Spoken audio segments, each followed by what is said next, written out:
സമിതിയുടെ ചെയർമാൻ കൂടിയായ ശ്രീ ബാബു ജോസഫ്, ബഹുമാനപ്പെട്ട ശ്രീമതി വത്സ കൊച്ചുകുഞ്ഞ്, ബഹുമാനായ ശ്രീ കെ സോമൻ, ബഹുമാനപ്പെട്ട അഡ്വക്കേറ്റ് സാജിദ സിദ്ദിഖ്, വേദിയിലുള്ള ബഹുമാനരായ ജില്ലാ പഞ്ചായത്ത് അംഗങ്ങൾ, ബഹുമാനപ്പെട്ട ബ്ലോക്ക് പഞ്ചായത്ത് പ്രസിഡന്റുമാർ, ബഹുമാനപ്പെട്ട ജനപ്രതിനിധികൾ, ബഹുമാനപ്പെട്ട ജില്ലാ പഞ്ചായത്ത് സെക്രട്ടറി ശ്രീ കെ അബ്ദുൾ റഷീദ്, ബഹുമാനായ സാമൂഹ്യ നീതി officer Shri K Vinayan, federation of ബ്ലൈൻഡിന്റെ ജില്ലാ പ്രസിഡന്റ് ശ്രീ ജെ വർഗീസ്, ബഹുമാനായ ശ്രീ PC തോമസ് അടക്കം വേദിയിലുള്ള ബഹുമാനരെ, സ്നേഹം നിറഞ്ഞ സഹോദരന്മാരെ, സുഹൃത്തുക്കളെ, രാജ്യത്തിന്റെ 69ാമത് സ്വാതന്ത്ര്യദിനം നമ്മൾ ആഘോഷിക്കാൻ പോകുകയാണ് നാളെ.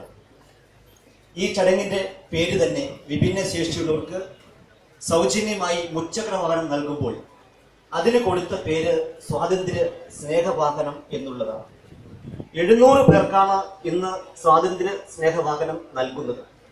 കഴിഞ്ഞ വർഷം ജില്ലാ പഞ്ചായത്ത് 850 പേർക്ക് കൊടുത്തെങ്കിൽ ബഹുമാനപ്പെട്ട മുഖ്യമന്ത്രി സംബന്ധിച്ച ആ ചടങ്ങിൽ ഞങ്ങൾ പറഞ്ഞു, ഇനി അപേക്ഷ ലഭിക്കുന്ന മുഴുവൻ പേർക്കും കൊടുക്കും എന്ന് പറഞ്ഞിട്ട് 2015-16 ഈ സാമ്പത്തിക വർഷത്തിൽ തന്നെ പ്രോജക്റ്റ് ഉണ്ടാക്കി അത് എത്രയും പെട്ടെന്ന് നടപ്പിലാക്കുവാൻ സാധിച്ചു എന്നുള്ളത് ഒരു വലിയ നേട്ടമാണ്. അതിന് ഈ ജില്ലയിലെ മുഴുവൻ ആളുകളുടെയും പൂർണ്ണ പിന്തുണ ഞങ്ങൾക്കുണ്ടായിരുന്നു എന്നുള്ളത് സൂചിപ്പിക്കട്ടെ.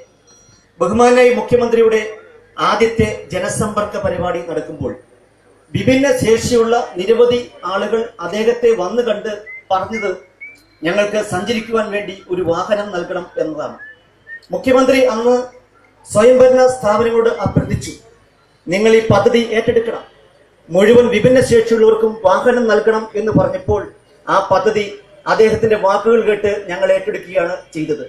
ഒരു കാര്യം ഞാൻ സൂചിപ്പിക്കട്ടെ, കണ്ണടച്ച് വാക്കുകൾ കേട്ട് പ്രവർത്തിക്കുവാൻ കഴിയുമെങ്കിൽ ബഹുമാനപ്പെട്ട മുഖ്യമന്ത്രി പറയുന്ന ഏതു കാര്യവും കണ്ണടച്ച് പ്രവർത്തിച്ചാലും അത് ജനങ്ങൾക്ക് പ്രയോജനപ്രദമാകും എന്നുള്ള തിരിച്ചറിവാണ് ഇതിലൂടെ ഞങ്ങൾക്കുണ്ടായിരിക്കുന്നത് എന്നുള്ളത് സൂചിപ്പിക്കുകയാണ്. ഞാൻ ദീർഘമായ ഒരു പ്രസംഗത്തിലേക്ക് പോകുന്നില്ല. നിങ്ങൾ വളരെ നേരത്തെ എത്തിയവരാണ്.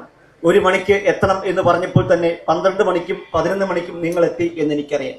പക്ഷെ ഈ സമയം ഇത്രയായിട്ടും ഒരു ചെറിയ അപശബ്ദം പോലും ഉണ്ടാക്കാതെ